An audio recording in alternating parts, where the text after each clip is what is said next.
இப்போது இந்த புதைக்குழிகள் தோன்ற போது அமைதியான ஓரளவுக்கு அமைதியான சூழலில் நடக்கின்றது. ஆனால் அங்க அவங்களுடைய சிஐடி டிஐடி எல்லாம் அங்க கண்காணிப்பு செய்கிறார்கள் தான். ஆனால் அந்த நேரம் பயங்கரம் பயங்கரம். என்னன்னு சொல்லுவா சொல்லுங்க. என்னன்னு சொன்னால் அங்கு ஊரடங்கு சட்டம் போடப்பட்டது. அதாவது ஜூலை 96ஆம் ஆண்டு ஜூலை 4ஆம் தேதி ஒரு கைக்குண்டு தாக்குதலில் ஒரு இராணுவ தலைவர் தளபதியாக இருக்க வேண்டும், அவர் இறந்து விட்டார்.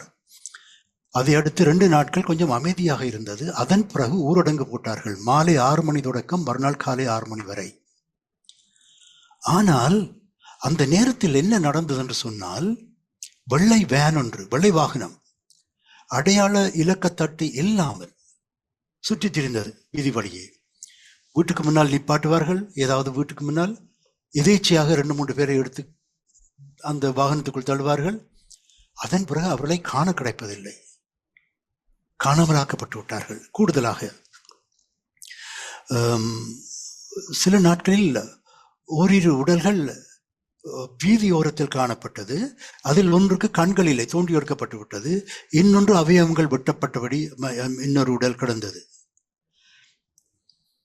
அப்போ கண்ட மாதிரியான இதில் ஆச்சரியம் என்னென்று சொன்னால், இந்த வேன் ரோட்டால போற போது அங்க திருச்சந்திபடியே ஒவ்வொரு இடமும் ஒரு சென்ட்ரி பாயிண்ட் இருக்கும், ஒரு காவல் நிலையம் ஒன்று இருக்கும், சின்ன காவல் நிலையம்.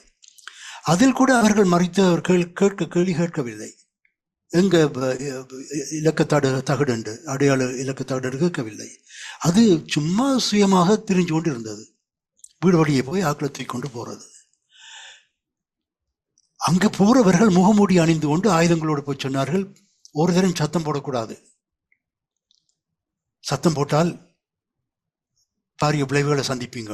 அப்படி மிரட்டி போட்டு ஆக்களை கொண்டு போயிடுவாங்க. அப்போ மக்கள் எல்லாம் படு பீதியால் பிடிக்கப்பட்டிருந்தார்கள். ஒரு தரம் வாய் திறக்க முடியவில்லை. வாய் திறந்தால் அவர்களுக்கும் அதே விதிதான் வரும்.